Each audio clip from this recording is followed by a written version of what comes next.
स्तुतां मया वरदा वेदमाता प्रचोदयन्तां पावमाने द्विजानाम् आयुः प्राणं प्रजां पशुं कीर्तिं द्रविणं ब्रह्मवर्चसं मह्यं दत्त्वा व्रजत ब्रह्मलोकम् स्तुति करते हम वेद जानकी स्तुति करते हम वेद जानकी जो माता है प्रेरक पालक जो माता है प्रेरक पालक पावे माने है मनुज मात्र के स्तुति करते हम वेद जान के आयो बल संतति पशु कीरति आयो बल संतति पशु कीरति धन संपत्ति बुद्धि प्रदान की स्तुति करते हम वेद जान की सब कुछ दे कर हमें बताया सब कुछ दे कर हमें बताया मोक्ष का मार्ग मिले शांति स्तुति करते हम वेद जान की। आदरणीय स्वामी कपिलदेव जी, आचार्य श्री रमण जी, उपस्थित बंधुओं, मातृशक्ति ब्रह्मचार्य, पिछले 2 दिनों से वेदोक्त धर्म 2 मंत्रों पर मैंने विचार प्रस्तुत किए। आज उपनिषद धर्म के बारे में क्या कहते हैं, छांदोग्य उपनिषद का प्रकरण लेंगे। ऋषि लिखते हैं, त्रयो धर्म स्कंधा यज्ञो अध्ययनम दानम इति प्रथम तप एव द्वितीय अत्यंतम आत्मानम आचार्य कुले अवसादन। 3 स्कंध हैं, तीनों आश्रम वालों के लिए। गृहस्थ के लिए धर्म का स्कंद यज्ञ अध्ययन दान, वानप्रस्थी लोगों के लिए धर्म का स्कंद तप करना, ब्रह्मचारियों के लिए धर्म का स्कंद आचार्य के अत्यंत समीप होकर के और विद्या का ग्रहण करना। ये तीनों आश्रमों के अलग अलग धर्म हैं। आज पहले गृहस्थ आश्रम के जो 3 धर्म हैं उन पर विचार करेंगे। पहला स्कंद है, उसमें यज्ञ। यज्ञ वैदिक संस्कृति को एक ही शब्द में परिभाषित करना हो तो कहेंगे ये संस्कृति यज्ञमयी संस्कृति है। और यज्ञ का बहुत बड़ा व्यापक अर्थ है। एक समझ लीजिए, अभी आपने किया है ये अग्निहोत्र है, ये यज्ञ नहीं है। अग्निहोत्र उसका एक छोटा सा पार्ट है। कभी ऐसे मत कर देना कि हमने 16 आहुति दे दी और दुनिया का सबसे श्रेष्ठतम कर्म कर दिया, ऐसा नहीं है। ये उपलक्षण मात्र है। व्यक्ति का समष्टि से जुड़ना, समाज से जुड़ना, उसको कहते हैं यज्ञ। एक बार समझ लीजिए, अग्निहोत्र घृत सामग्री द्रव्य यज्ञ के अंतर्गत आता है, लेकिन यज्ञ जो है वो व्यक्ति का समष्टि से जुड़ना, इसको यज्ञ कहते हैं। और जैसे गीता में ही कई यज्ञ के बताए, विधान बताए हैं। ये जो किया आपने, ये द्रव्य यज्ञ है, फिर योग यज्ञ है, ज्ञान यज्ञ है, तो ये सारे यज्ञ हैं। तो यज्ञ के अर्थ को समझें तो पहला जो यज्ञ का अर्थ है वो परमात्मा ही है। स्वयं भगवते वेदवाणी कहती है, तस्मात् यज्ञात सर्वभूत ऋचे सामान्य जज्जिरे छंदांसी जज्जिरे तस्मात् यजुष तस्मात् अजात। उस यज्ञमय भगवान से चारों वेदों का ज्ञान ऋषियों के हृदय में हुआ। उसी 31वें अध्याय यजुर्वेद में कहा है, यज्ञेन यज्ञम अयजंत देवा। विद्वानों ने यज्ञ के द्वारा, योगाभ्यास के द्वारा और उस यज्ञमय पुरुष की, भगवान की जो स्तुति की, तो परमात्मा यज्ञ स्वरूप है, जिसने कि प्रकृति के एक एक परमाणु को मिला करके और बड़ी सुंदर रचना की। कभी कलकत्ता जाओ तो वो एक चीज़ देख के आना, बच्चे भैया तो तुम पीछे बैठो, बाबू या तो मेरी तरफ से या पीछे बैठो, कापी को नहीं देखना है। ये बच्चा पीछे बैठ जाए, खड़ा हो यहाँ से, जो सोए यहाँ पर पहली पंक्ति में या और इधर उधर करे वो पीछे बैठ जाओ, पीछे बैठो। तो बोटोनिकल गार्डन में एक है पगला झाड़ कहते हैं उसको, मैड ट्री कहते हैं। पहले तो एक था, अब तो उसे कई हो गए हैं। उसका प्रत्येक पत्ता अलग है। जैसे नीम के पत्ते हैं, पीपल के पत्ते हैं और वृक्षों के पत्ते एक जैसे ही होते, छोटे बड़े तो हो सकते हैं लेकिन एक जैसे उनकी आकृति होती है। लेकिन उस वृक्ष की एक एक पत्ते की अलग अलग आकृति है। उसको पगला झाड़ बंगला में कहते हैं, अंग्रेजी में मैट्री है। और लिख रखा था, इसके 2 पत्तों को एक जैसा कोई सिद्ध कर देगा, उसको इतना पुरस्कार देंगे। बहुत पहले की बात, में जब भी जाता हूँ उसको देखने की कोशिश करता हूँ। मानो परमात्मा ने ये सब को बताया कि तुम कितना भी कर लो, मुझसे आगे रचना में, ज्ञान में, विज्ञान में आगे नहीं बढ़ सकते। तो परमात्मा ने सृष्टि के एक एक परमाणुओं को मिलाकर के और बड़ी सुंदर रचना की है। कभी जितना आप प्रकृति के वातावरण में जाओगे, जंगलों में जाओगे, अलग अलग वृक्षों को देखोगे, वनस्पतियों को देखोगे, पशुओं को, पक्षियों को और चींटे कीड़े मकोड़ों को देखोगे, सबकी अलग अलग रचना है। रचना को देख करके रचनाकार का ज्ञान होता है। तो पहला यज्ञ का अर्थ है वो परमात्मा ही है।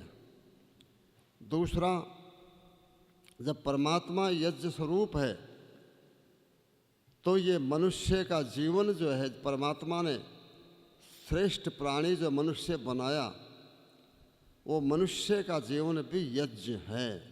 कल मैंने बोला था उपनिषद से, पुरुषो वाव यज्ञ। ये पुरुष ही मनुष्य का जीवन ही यज्ञ स्वरूप है, जिसमें 25 वर्ष तक ब्रह्मचर्य का पालन करते हैं तो मानो हमने प्रातःकाल की आहुति दे दी है, प्रातःकाल का सवन पूरा कर लिया। और जिसने 36 वर्ष या 44 वर्ष तक रुद्र ब्रह्मचर्य का पालन किया है, मानो उसने सायं मध्यम दिन सवन किया है। और जिसने 48 वर्ष तक ब्रह्मचर्य का पालन करके सभी वेदांगों को पढ़ा है, उसकी बुद्धि सूर्य के समान प्रकाशित हो गई। जहाँ पर भी जाएगा विद्या का प्रकाश करेगा, तो मानो उसने अपने जीवन का सायंकाल का सवन जो पूरा कर लिया है। वेद का मंत्र कहता है, इयम ते यज्ञया तनु। मानव, तुम्हारा ये शरीर यज्ञीय है, ये केवल मलमूत्र का एक पिंड मात्र नहीं है। इतनी सुंदर रचना की है। ब्राह्मण ग्रंथों में कहानी आती है कि परमात्मा सब जीवों को अपने कर्मों के अनुसार आयु बांट रहा था, योनि बांट रहा था। सबसे अंत में मनुष्य की बारी आई, तुम्हें कौन सा शरीर चाहिए? तो सबसे पहले गाय का शरीर उसके सामने प्रस्तुत किया। देखो ये दूध देती है, सब लोग इसकी पूजा करेंगे, माता करेंगे। और इसको खाने को सब कुछ मिलेगा। तुम्हें शरीर पसंद है कि नहीं? फिर घोड़े का शरीर प्रस्तुत किया गया। ये बहुत तेज़ भागता है। गाय तो अपनी रक्षा हिंसक प्राणियों से कर भी नहीं पाती, लेकिन ये तो बहुत तेज़ दौड़ता है। इसको दूध भी नहीं देना पड़ेगा, इसकी रोज़ मालिश करेंगे और दाना इत्यादि और सब कुछ देंगे, और बड़े बड़े राजकुमार इस पर जेन कस के और सवारी करेंगे। बोलो तुम्हें पसंद है कि नहीं? अंत में जितने मनुष्यों को छोड़ के जितनी योनियाँ थी सबको प्रस्तुत किया, तो मनुष्य की आत्मा ने स्वीकार नहीं किया। अंत में जिस शरीर में हम आप सब लोग बैठे हैं ये प्रस्तुत किया गया। तो बोलो ये पसंद है क्या? इसकी विशेषता कुछ नहीं है। ये रंग में, रूप में, अलग अलग गुणों के अंदर जो है पशुओं से, पक्षियों से, कीट पतंग से अलग कम है। हम जब बोली की उपमा देते हैं, वाणी की, तो कोयल की से उपमा देते हैं। आँखों से उपमा देते हैं तो मृग जैसे या मछली की आँखें। नाक की उपमा देते हैं तो तोते से, सुख जैसे उपमा देते हैं। चाल से उपमा देते हैं तो हंस की चाल से देते हैं। तो फिर कुछ इसमें विशेषता है? क्या है? इसमें बुद्धि अधिक है, और ये चाहे तो उस बुद्धि से स्वयं सुखी रह सकता है और दूसरों को सुख दे सकता है। बोलो तुम्हें पसंद है कि? हाँ पसंद है।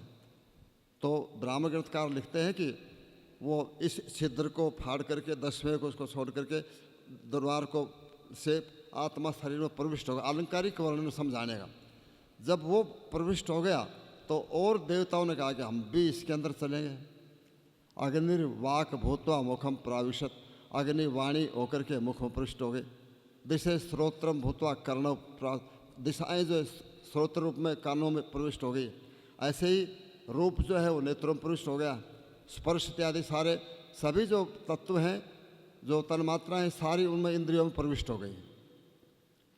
और अथर्ववेद कहता है कि अष्टाचक्र नव द्वारा देवानाम पूरे अयोध्या। ये 8 चक्रों वाली 9 द्वारों वाली देवों की नगरी अयोध्या है। अयोध्या किसको कहते हैं? जिसको कि बल में, पराक्रम में कोई विजित नहीं कर सके, उसको अयोध्या कहते हैं। तो ये मनुष्य का जन्म जो है, ये शरीर है, ये यज्ञमय है। ये केवल भोग विलास के लिए नहीं मिला है, हमें अंतिम अपना लक्ष्य जो है वो मोक्ष, उसकी प्राप्ति के लिए परमात्मा ने मनुष्य का शरीर दिया है। इसलिए प्रत्येक को हीन भावना में नहीं आना है। ये चिंतन करना चाहिए कि मेरे पुण्य कर्मों के फलस्वरूप मुझे मनुष्य का जन्म मिला है और मैं इस संसार में आया हूँ परमात्मा की प्राप्ति करने के लिए, आत्मज्ञान प्राप्त करने के लिए आया हूँ, परोपकार करने के लिए आया हूँ, तो मैं इसको पूरा करूँ। यज्ञ का तीसरा अर्थ क्या है? ये परमात्मा की बनाई हुई सृष्टि भी यज्ञ रूप है। जब परमात्मा यज्ञ रूप है तो उसकी सृष्टि भी यज्ञ रूप है। हमें उसको विकृति नहीं करनी है, हमें पर्यावरण को विकृत नहीं करना है। मंत्र कहता है द्याम माँ हिंसी, द्याम माँ लेखी अंतरिक्षम माँ हिंसी, यजुर्वेद का मंत्र है। सूर्य तत्व के साथ छेड़खानी मत करो, अंतरिक्ष को हिंसित मत करो, प्रदूषित मत करो। पृथ्व्या संभव है, मानव तेरा पृथ्वी पर जन्म हुआ है। अयम ही त्वा स्वदेति, ये पृथ्वी तुम्हें सभी भोगों को प्रदान करेगी। तो हम पर्यावरण को दूषित नहीं करें। आज ऋतु चक्र जो है गड़बड़ हो गया है, सारा उत्तर भारत सूखा पड़ा है। जो सारे देश को अन्न का जो देता उत्पन्न करके सारा सूखा पड़ा है, क्योंकि पर्यावरण हमारे हाथ में नहीं रहा है। कहीं पर इतनी वर्षा हो रही है कि वो फसल जो है वो बेकार हो रही है। मध्य प्रदेश में सोयाबीन होती सारी बेकार हो जाती है, क्योंकि हमने पर्यावरण को दूषित कर दिया। पर्यावरण के लिए ठीक करने के लिए 2 ही माध्यम है, यज्ञ और वृक्षारोपण। यज्ञ का चौथा जो अर्थ है वो श्रेष्ठ कर्म। सब अच्छे काम जो है वो श्रेष्ठ कर्म है। यज्ञ का 5वां अर्थ क्या है? संगठन। तो यज्ञमय जीवन हो, यज्ञ हमारी संस्कृति का मुख्य तत्व है। गृहस्थ के लिए इसीलिए पंचयज्ञों का विधान किया है।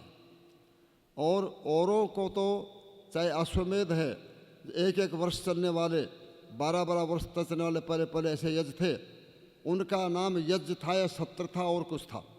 लेकिन ये छोटे छोटे रोज के काम है, इनको महायज्ञ कहा है। ब्रह्म यज्ञ है, देव यज्ञ है, पितृयज्ञ है, अतिथि यज्ञ है, बलिवैश्व यज्ञ है। ये प्रतिदिन गृहस्थ को करने चाहिए। और इसका लाभ क्या होगा? मंत्र कहता है कि जो यज्ञ करता है उसको क्या करते हैं कि कई चीज़ें प्राप्त करते हैं। ईजे यज्ञ भी, इसका मतलब एक यज्ञ नहीं है, पंच यज्ञ है। जो गृहस्थ 5 यज्ञों का विधान प्रतिदिन करता है, अनुष्ठान करता है। ईजे यज्ञ भी, शशमे शमी भी, जो योगाभ्यास के द्वारा मन को शमन करने का उपाय करता है। हृदद्वाराय अग्नय ददाश, और जो अग्नि स्वरूप है, ब्रह्मचारी है, सन्यासी है, विद्वान है, जो राष्ट्र के नेता हैं, जो जनहित के काम करते हैं, परोपकार के लिए, बहुजन हिताय बहुजन सुखाय, उनके लिए जो दान देता है तो वो 3 चीज़ें उनको प्राप्त होती हैं। एवाचन तम यशसाम अजुष्टि, जो यज्ञ करता है उनको यश की कमी नहीं मिलती होती है। सब लोग उसके महिमा का मंडन करते हैं। जो परोपकार जनहित के काम करता है, सारे यज्ञ के अंग हैं, तो उसकी यश की कोई कमी नहीं होती है। और जो शशमे शमी भी, मन को शांत करने के जो उपाय योगाभ्यास में हैं, यम नियम है, आसन प्राणायाम प्रत्याहार धारण ध्यान समाधि, इनका जो अनुष्ठान करता है, जिनका मन शांत हो गया है, उसको कभी पाप वृत्तियां जो है वो छू नहीं पाएंगे, क्योंकि वो यज्ञ स्वरूप हो गया है। वो उसने सारे अपने पाप जो है, कलमश जो है, दग्ध बीज कर दिए हैं, तो पाप का मूल ही नष्ट कर दिया है, तो उसको किसी प्रकार से पाप नहीं होगा। नांगो मर्तो असनुते, और जो दान करता है न प्रदीप्ति, उसको अहंकार अभिमान नहीं होगा। आज तो लोग थोड़ा सा दे करके अपना पत्थरों पर नाम लिखवाते हैं, माला डलवाते हैं और फोटो तब तरवाते हैं, कुछ करते हैं, कुछ करते हैं। नहीं, ये रजोगुणी दान है। सात्विक दान गीता में कहा कि उचित पात्र को देना चाहिए, बिना कहे देना चाहिए, वो सात्विक दान होता है। विद्या धर्म परोपकार समाज राष्ट्र की वृद्धि के लिए, दीन दुखियों के लिए जो दान दिया जाता है वो सात्विक दान होता है, बिना किसी दिखावे के। तो जो इस प्रकार के दान देते हैं उसके अंदर अहंकार की भावना दूर हो जाती है और ऐसे व्यक्ति को परमात्मा और देता है। ऋग्वेद का पहले मंडल में 2-3 सूक्त में है, यदंग दासो से त्वम अग्ने भद्रम करिष्यसि तवे तत्सत्य मंगिर। हे परमात्मा, तुम्हारा ये अटल नियम है, देने वाले का कल्याण करते, देने वाले को परमात्मा और देता है। तो इसलिए गृहस्थ आश्रम के धर्मों के अंदर जो है पहला जो बताया है वो यज्ञ बतलाया है, और अंतिम जो यज्ञ की परिणति कहाँ होती है वो योग में परिवर्तित होती है। इसलिए गीता में योग यज्ञ भी कहा है। आपने जो है आहुतियाँ दी हैं, धीरे धीरे करके ये आपके अंतःकरण के अंदर जो है वो ये अग्नि प्रविष्ट हो जाए, आपके ज्ञान की अग्नि जो है प्रज्वलित हो सके, आत्मा परमात्मा रूपी अग्नि जो है प्रकट हो जाए। एक उपनिषद बाद की प्राणाग्निहोत्र उपनिषद, उसमें बहुत अच्छी उपमा दी है कि ये मुख है, ये फलानी वेदी है, ये वेदी है, ये वेदी है। बुद्धि जो है वो ये है, मन ये है, आत्मा ये है। तो जब धीरे धीरे अभ्यास हो जाए तो फिर संन्यास आश्रम में यज्ञ का विधान, बाह्य यज्ञ का विधान नहीं है अग्निहोत्र का। वो हृदय के अंदर अपनी अग्नि को प्रज्वलित करके गायत्री मंत्र, ओंकार और मंत्रों से परमात्मा की आहुति दे और उस यज्ञ को रोज करे। तो इस भौतिक यज्ञ से धीरे धीरे करके करते करते करते और आत्म यज्ञ तक जो है पहुंच जाए। मंत्र कहता है कि हे परमात्मा, जो अग्निहोत्र करते हैं उससे भी अस्ति नु तस्मात् ओजीय, उससे भी बड़ा यज्ञ का और बड़ा यज्ञ है वि हव्येन यद इजिरे, जो बिना हवन सामग्री के, बिना घृत के, बिना संविधाओं के जो हवन होता है वो उससे भी अच्छा है। वो आत्म यज्ञ है, वो ज्ञान यज्ञ है, वो योग यज्ञ है।